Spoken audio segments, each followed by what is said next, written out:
Preman ini melihat bocah itu pergi ke sekolah. Tanpa mengucapkan sepatah kata pun, dia mendorong bocah itu ke dinding. Setelah itu, dia terus menghina bocah itu. Bocah itu akan diintimidasi setiap kali dia pergi ke sekolah. Tapi dia memilih diam. Hari ini, ketika dia masuk ke dalam mobil untuk pulang, dia melihat bahwa seorang pria aneh datang menjemputnya. Melihat wajahnya yang terluka, dia bertanya siapa yang menindasnya. Tapi bocah itu mengatakan, dia tidak sengaja terkena bola. Tapi jelas kata ini tidak bisa menipu pria itu. Di bawah interogasi pria itu, anak laki-laki itu menyebutkan preman di sekolah. Melihat preman masuk ke mobil, dia juga menunjukkan senyum puas. Lalu kejar. Melihat mereka memasuki bar, pria itu mengikuti. Salah satu preman melihatnya dan berpikir bahwa dia meminta bantuan. Jadi dia pergi dan menuangkan anggur ke wajah pria itu. Tidak berhenti mengejeknya. Mereka tidak tahu orang seperti apa yang telah mereka ganggu.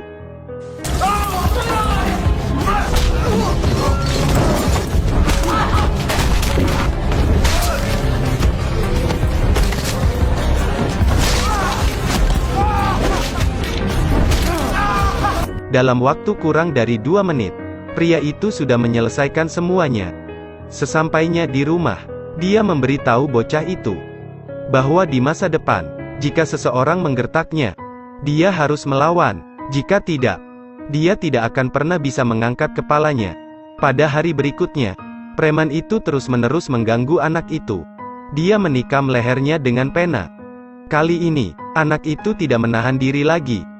Dia berbalik dan memukulnya, lalu memukulinya lagi dengan kejam. Tidak lama setelah itu, ibu anak laki-laki itu dipanggil ke sekolah. Laki-laki itu bertanya apa yang terjadi. Setelah anak laki-laki itu menceritakan semuanya, pria itu memberikan persetujuan kepada anak laki-laki itu.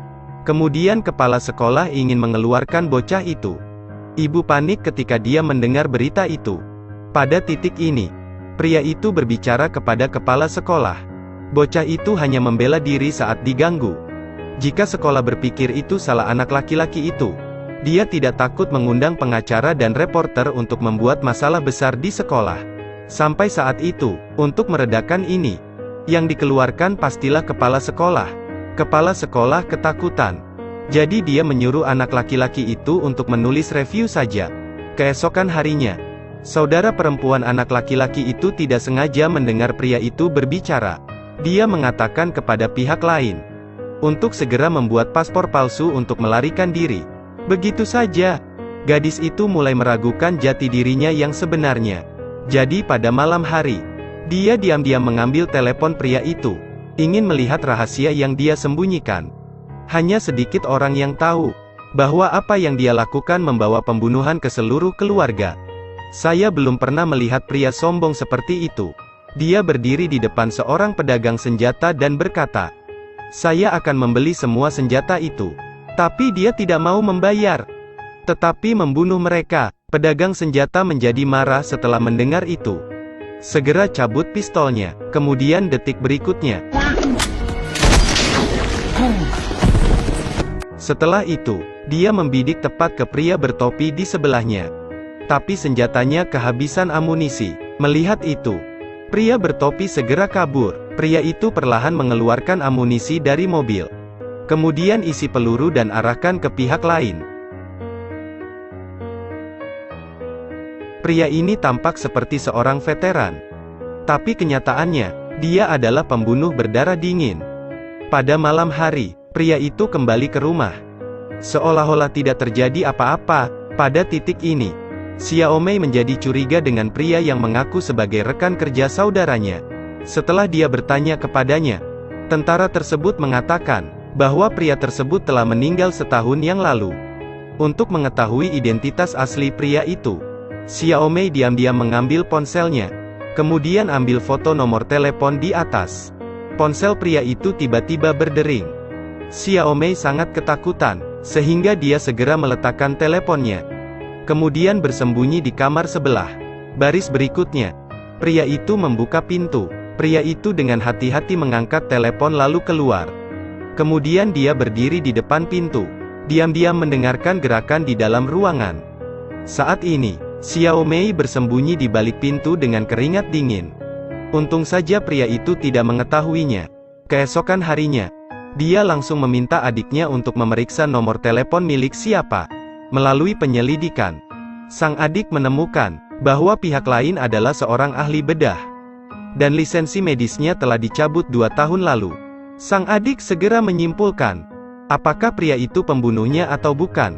Karena hanya orang yang ingin menyembunyikan identitasnya yang melakukan ini.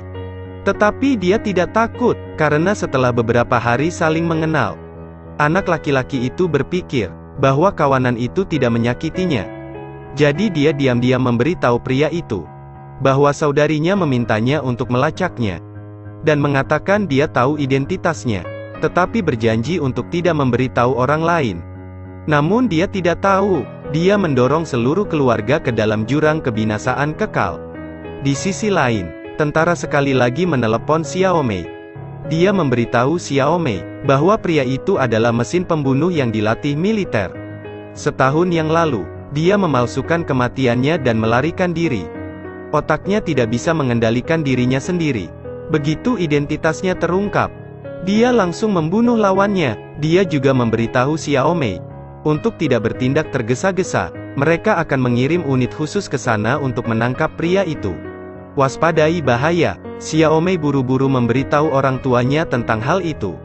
Tetapi sebelum dia selesai berbicara, pria itu masuk. Wanita ini baru saja mengangkat telepon dan ingin menelepon polisi. Tetapi pria itu merebutnya. Wanita itu mati-matian memohon belas kasihan. Tetapi pria itu mengambil pisau dan langsung membunuh wanita itu. Dia kemudian dengan cepat pergi dari tempat kejadian. Tetapi dia belum pergi jauh. Ketika dia bertemu dengan pemilik rumah dalam perjalanan pulang, pria itu mengencangkan sabuk pengamannya dan menekan gas. Kemudian keluar dari mobil dan melepaskan tembakan ke arahnya. Mengapa orang yang begitu baik hati mengubah emosinya? Mengambil seluruh keluarga dan membunuhnya. Pria itu adalah mesin pembunuh yang diciptakan oleh militer. Dalam sebuah percobaan, pria itu tiba-tiba membunuh beberapa penjaga dan berhasil melarikan diri. Otaknya tidak bisa mengendalikan dirinya sendiri. Begitu identitasnya terungkap, dia akan membunuh orang-orang yang terlibat. Di sisi lain, pria berkulit hitam itu juga mendatangi Xiao Mei. Dia mengungkapkan identitasnya terlebih dahulu. Kemudian mengatakan bahwa orang tuanya dibunuh secara brutal oleh pria itu. Sasaran pria berikutnya adalah kedua sepupunya. Dan pria berkulit hitam itu baru saja membawanya pergi. Pria itu segera menemukan tempat ini. Dia bertanya kepada pelayan, apakah dia pernah melihat Xiao Mei? Lihatlah pria dengan wajah pembunuh itu. Pelayan dengan cepat berpura-pura tidak tahu. Tanpa diduga, pria itu langsung mengeluarkan pistolnya. Dia kemudian melemparkan 2 granat.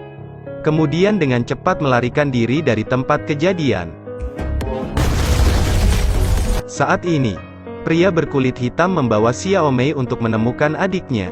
Sang adik tidak percaya pria itu adalah orang jahat, karena dia juga membantu dirinya sebelumnya.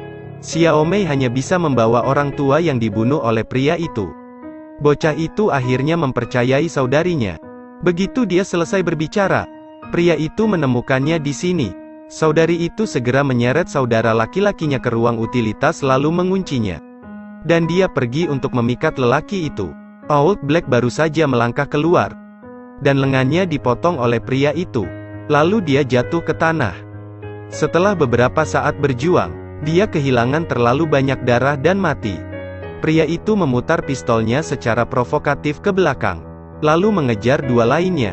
Dia mengikuti petunjuk ke utilitas. Kemudian dia terus memanggil nama anak laki-laki itu. Bocah yang bersembunyi di dalam kotak tidak berani bernapas. Pria itu hendak menemukannya. Tetapi tiba-tiba terdengar suara gaduh di kejauhan. Suara itu menarik perhatian pria itu. Ketika pria itu tiba, dia menemukan bahwa pistol itu tidak dapat ditemukan. Pria itu mengikuti noda darah untuk menemukannya. Xiao Mei tiba-tiba muncul di belakangnya. Dia tidak banyak bicara dan langsung menembaknya. Khawatir pria itu tidak mati, Xiaomei ingin mengumpan dia dengan tembakan lain. Tapi seorang pria tiba-tiba muncul dan menikamnya dengan pisau. Pada akhirnya, pria itu mencekiknya dan ingin dia mati lemas. Untungnya, saudaranya muncul tepat pada waktunya untuk menikamnya dengan pisau dari belakang. Kemudian menusuk pisau lain di dada. Sebelum dia meninggal, pria itu memberi anak laki-laki itu acungan jempol. Katakanlah, dia membuat pilihan yang tepat. Tak lama kemudian, polisi tiba di lokasi. Ketika mereka berdua berpikir itu sudah berakhir, seorang petugas pemadam kebakaran terlatih-tatih di luar, lalu menatap mereka.